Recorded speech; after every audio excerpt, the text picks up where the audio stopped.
What's up guys, this is Unknown from GreedyTech and this is iQOO Neo 6 review.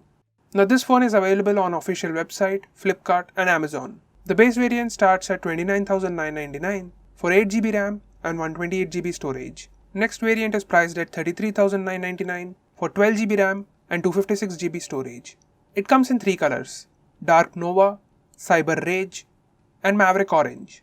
We have the 12GB variant in Maverick Orange color.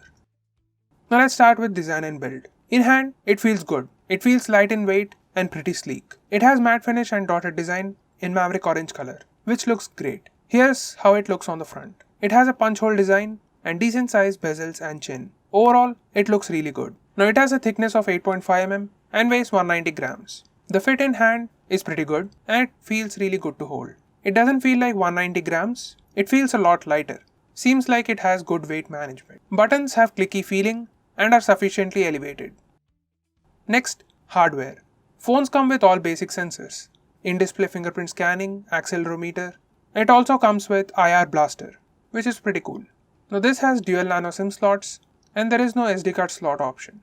As for security, it comes with in-display fingerprint scanner and it is pretty fast. It unlocks within a second. We also get face unlock. It unlocks almost instantly in good light and even in low light. In complete darkness, it is still fast, takes less than a second to unlock. And because of the screen brightness feature, it lights up, reads face and unlocks all within a second. So the face unlock is pretty usable in all lighting conditions. Now the auto brightness sensor is pretty good and sunlight legibility is pretty decent. There are no issues in the hardware section. It is pretty good. Next, display. It comes with 6.62-inch E4 AMOLED display with Full HD Plus resolution. It comes with 120Hz refresh rate, 1200Hz instant touch sampling rate and 360Hz touch sampling rate. It also has 1300 nits peak brightness. And it has HDR10 Plus support. Now the E4 AMOLED display, its power consumption is reduced by 30% and the harmful blue light is reduced only to 6.5%. While watching videos or playing games, the color reproduction is pretty good and the brightness is great and the sharpness is also great. Overall, when you consume content on this screen, it looks pretty good. It also has Wide1 L1 certification, meaning you can stream on the streaming platforms in HD resolution. And we also have this punch hole design. So overall, the display is great and gives you an immersive experience. Next, cameras. On the rear, it comes with triple camera module with 64MP main camera with f1.89 aperture and has GW1P sensor and comes with optical image stabilization, followed by 8MP wide angle camera with f2.2 aperture. And finally, it has 2MP macro camera with f2.4 aperture. On the front, it comes with 16MP camera with f2.0 aperture. Now here are the sample shots. Starting off with the selfies, the color reproduction is nice, skin tones look nice, dynamic range and exposure control are decent.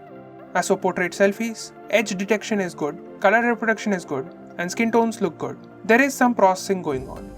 Now this is the footage from front camera and it is pretty stable. Color reproduction is good and sharpness is also good. Now these are rear camera shots. Now the colors look good and the exposure control is nice. Even the dynamic range is pretty good. There is good sharpness and the color temperature is on the colder side. Now these are macro shots and they look nice. Colors are also nice.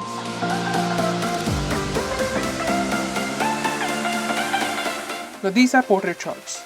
Edge detection is good, skin tones look good, dynamic range and exposure control are decent, sharpness is also good. The color reproduction is good and it is a bit on the saturated side. Next there is also 64MP mode and the photos look really good. Next, these are the low light photos and it does a decent job in low lighting conditions. These are slightly on the softer side with warmer color temperature. Next we have night mode on this phone and these are the sample pictures. Overall, image is much brighter and sharper than before. In complete darkness, if you take pictures with flash, it looks good and colors are pretty accurate. Now these are filters for night mode and they look good. You have many different filters, so you can just play around. Next we have rear camera footage. Now the footage is stabilized and the colors look close to real life colors. And it has good sharpness. Dynamic range and exposure controls are really nice. Now we can also shoot videos in slow motion. And we can shoot it in 1080p or 720p, both resolutions at 120 or 240 fps. And the footage looks pretty good. Now we can also record videos in 4K and the footage looks pretty good. There is some kind of stabilization and the colors also look good and the video itself is pretty sharp and looks really good. Now in the camera to API, it has hardware level support at level 3 for both front and rear cameras. Overall in the camera section, it does a pretty good job. Next we have performance. It comes with Snapdragon 870 5G processor with Adreno 650 GPU, and it comes with 877 architecture. It has one Cryo 585 clocked at 3.2 GHz, 3 Cryo 585s at 2.42 GHz, and 4 Cryo 585s clocked at 1.8 GHz. It has up to 12 GB RAM and up to 256 GB enhanced UFS 3.1 storage. Now this phone comes with 4D vibration with X-axis linear motor. It also comes with cascade cooling system, has vapor chamber, and 5-layer 3D graphite cooling plates. Now these are the benchmark scores. While using, there is no lag, there are no glitches, everything is pretty smooth. Apps also open very quickly, and it holds more than 8 apps in memory and then reopens them quickly. As for gaming experience, we checked the temperature before and after playing, and the highest after a game was 39 degrees and the highest after a heat test was 44 degrees. It was done approximately after 15 minutes of gameplay, and after approximately 15 minutes of gameplay, phone consumed 4% of battery, which is nice. I played at very high graphics and a max frame rate in Call of Duty, and the gaming was pretty smooth. I couldn't notice any lag. There were no heating issues. But note that we recorded in controlled temperature. There was an AC running in the background at 26 degrees. Keep that in mind before playing in a very hot room in summer. It also has Ultra Game Mode, which helps enhance the performance of the phone, especially while gaming. Now, in the performance section, everything was pretty smooth and the phone performed really nicely. There were no issues, there was no lag, and I couldn't notice any heating problems either. Overall, performance has been great. Next, software. It comes with FunTouch OS 12 Global based on Android 12. It comes with May 1st, 2022 security patch. While using the phone, there was no problem. Everything was running pretty smoothly. All apps were opening very nicely. There were no glitches, no lags whatsoever, and the user experience was pretty smooth. So in the software department, there are no complaints. Next, audio. It comes with dual stereo speakers and it is pretty loud. It is definitely good for media consumption, ringtones and alarms. Here's the sample audio.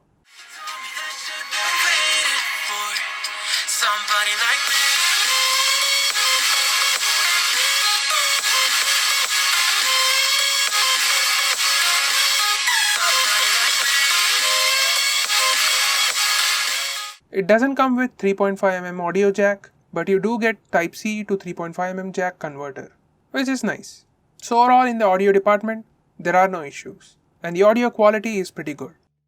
Next, battery. It comes with 4700 mAh battery with 80 watts flash charger in the box. It charges up to 50% in just 12 minutes and 100% in just 32 minutes, according to the company. In our test, we found out it charged from 0 to 84% in just 30 minutes. And it was fully charged in 38 minutes. And that is impressive. With 80 watts flash charging, you get really quick charging speeds. And that is great. As for usage, as I've already mentioned, for approximately 15 minutes of gameplay, it consumed 4% battery, which is pretty nice. So overall, in the battery department, there are no issues.